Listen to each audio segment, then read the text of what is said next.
Hi, folks. Welcome to another episode of the Outside Podcast. I'm here today with Aaron and Slade again, and I'm Wayne Ebersole, your host. And Slade, where are you at today? Tell us a little about what you're doing. I'm in Tuscaloosa today. We're working on real estate. Market's looking good, and then we'll be headed to Tennessee and Ohio at the end of the week to get outdoors and do a little deer hunting. There you go. What about you, Aaron? Where are you at? I'm in Richmond, Virginia currently, catching up from being gone for the past 2 weeks to Alabama with Slade and everywhere else, Tennessee, North Carolina, Southwest Virginia. So, yeah. Good for you. Well, I'm going to bring on our next guest, or our guest for today.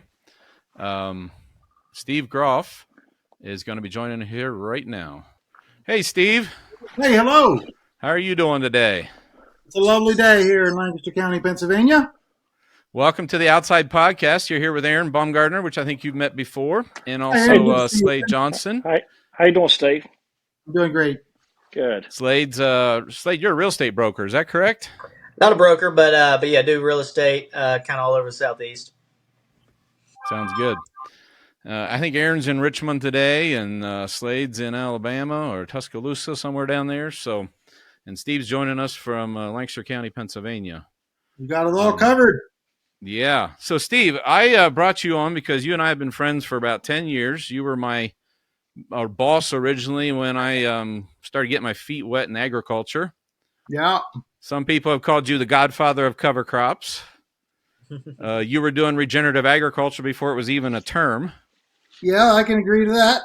Yep, that's for sure. So tell us a little bit today how you got started. What prompted you to get started in regenerative agriculture and when that was? It was back to 1982, 41 years ago. Graduated from high school. Never planned to go to college. I was a farm boy from birth, you might say.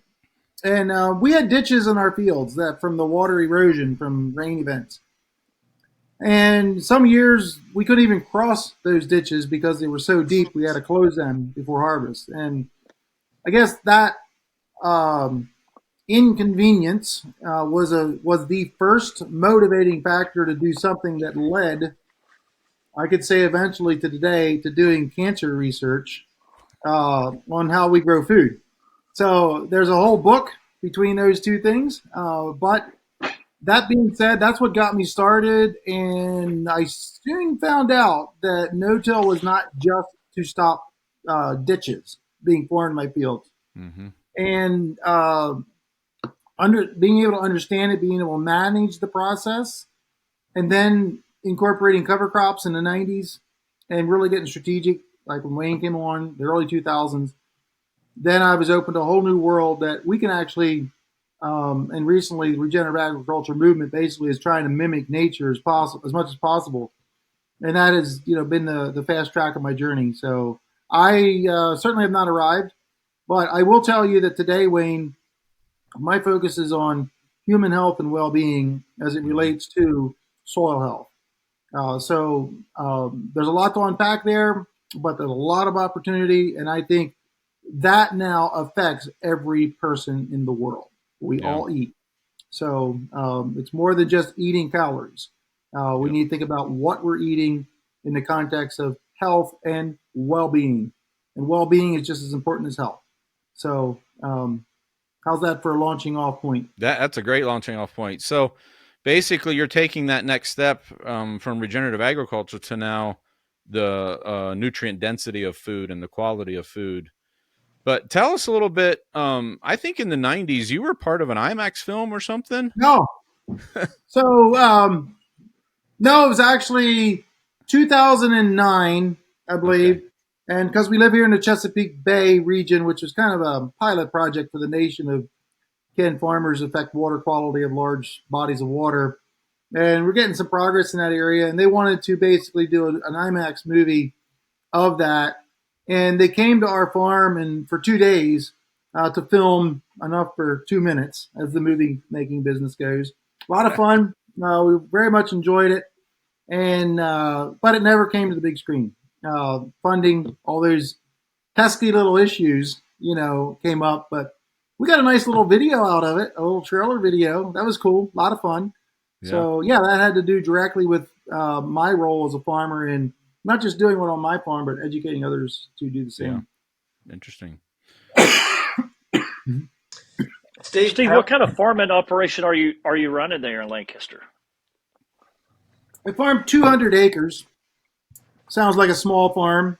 It is a small farm, but I'm one of the bigger farmers in the area. Our average farm size in Lancaster County is 82 acres.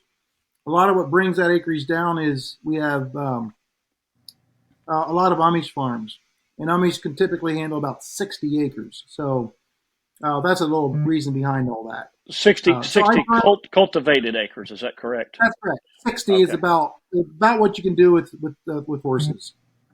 Some will go as high as 80. Actually, ironically, with no-till, some of these Amish farmers have figured it out and they can farm 20 more acres of land. So that there's an incentive right there for those guys. It literally was about horsepower.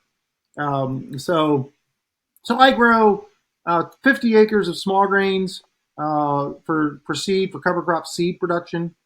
I grow this past year 50 acres of industrial hemp, which is new for a lot of people. I've been in the space for a while now, and I'm actually heavily involved right now. It's a fun crop because it's new, very challenging because of government making it difficult, treating us like criminals. Yeah, I've actually followed that space pretty closely for several years. So yeah. Okay, we'll save that for another podcast. Yeah. And then I grow 50 to 70 acres of pumpkins and squash that we grow for the fall decorations and so forth. Winter squash, butternut acorn spaghetti, those popular ones.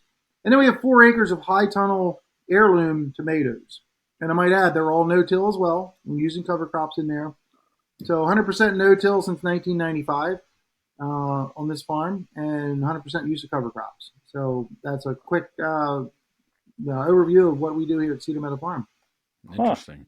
So tell us about when you started with the cover crop. So you started with no-till in the 80s, 90s. When did you start with cover crops, and what prompted you to start doing cover crops, and how did that eventually lead to soil health? So I can tell you from my dad that my grandpa used cover crops. I'm sitting in the house here my grandparents had bought in 1935.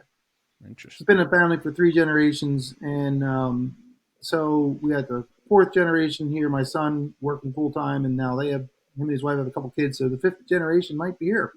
Well, they are here. Well, hopefully they'll carry on the legacy.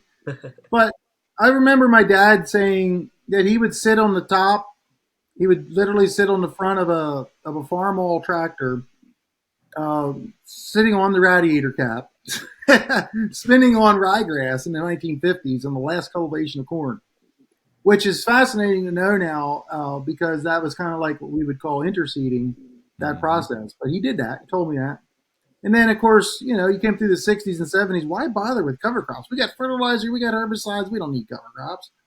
And then I would say through the 70s when I was a kid and the 80s after I started managing, we did plant cereal rye whenever it was convenient, kind of, and didn't give it much of a thought.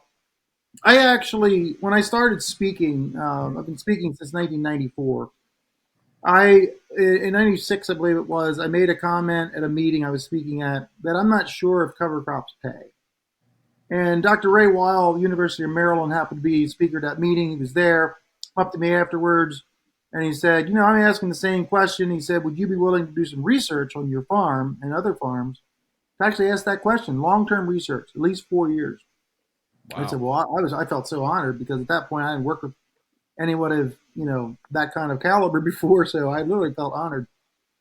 And we found in those 4 years that sure enough, on a drought year, we experienced 28 bushel yield increase in our corn.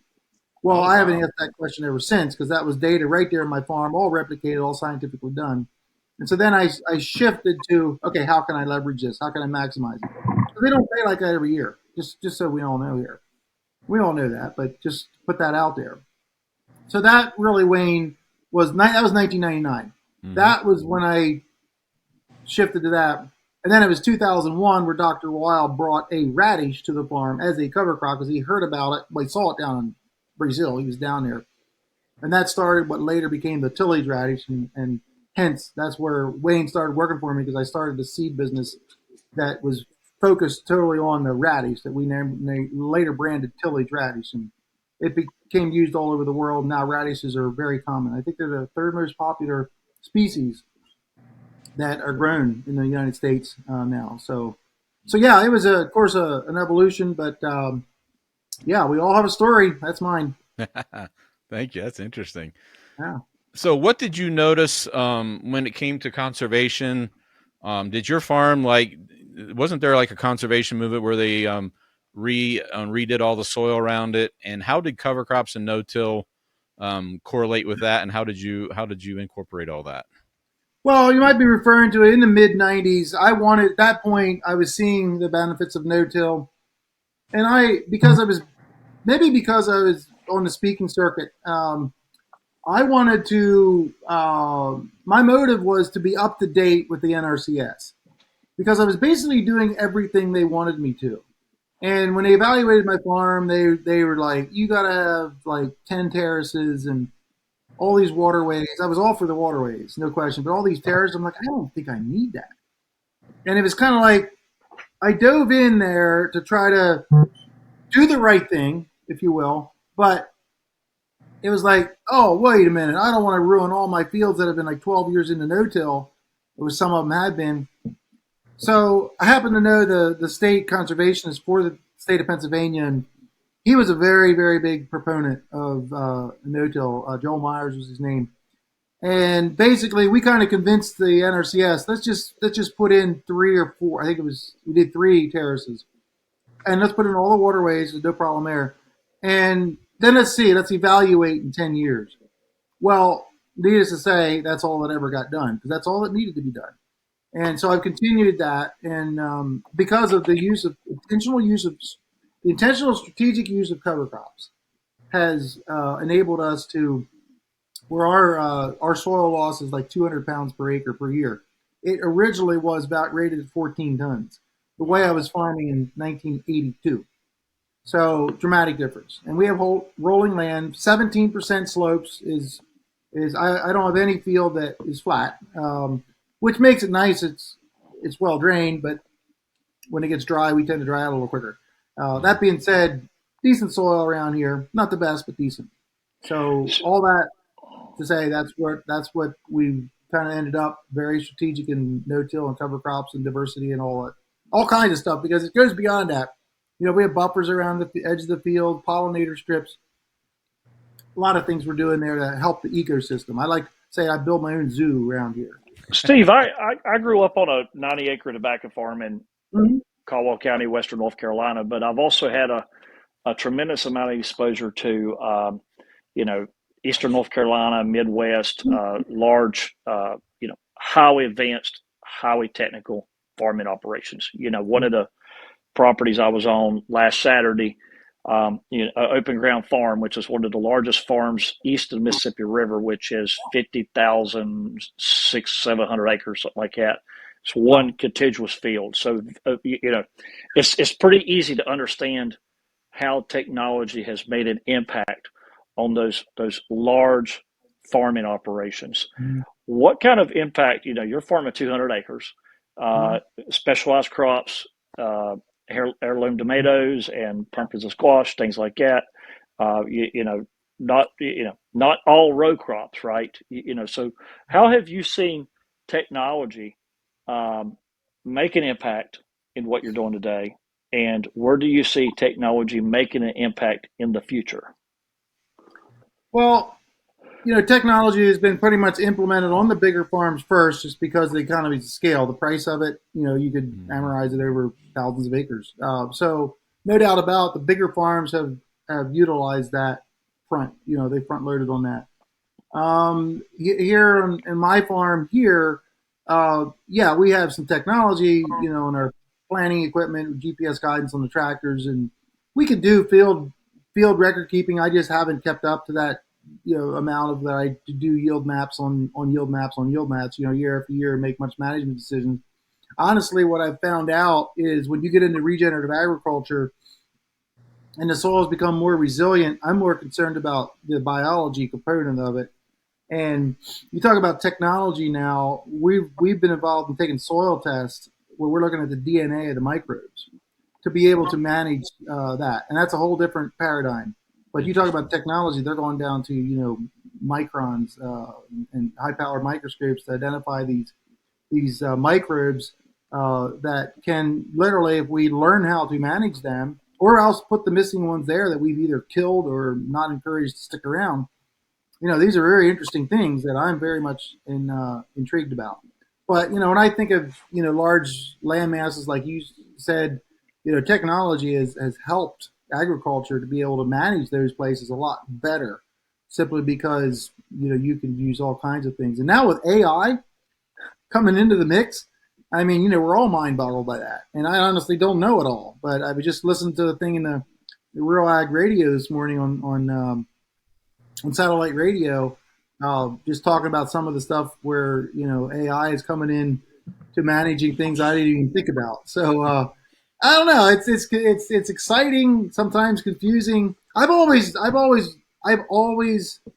operated with technology. It's going to have to serve me, uh, and I used to kind of like be the leading person out there. I had the first farm website in Pennsylvania that I'm aware of in the mid '90s, and I had a little pocket computer when they were like nobody else had, and I kind of fell behind a little bit. I must admit. I guess it's my old age, but that being said, the technology aspect of it is mind boggling, and you always have to be a specialist in that to really take advantage of it in a given area.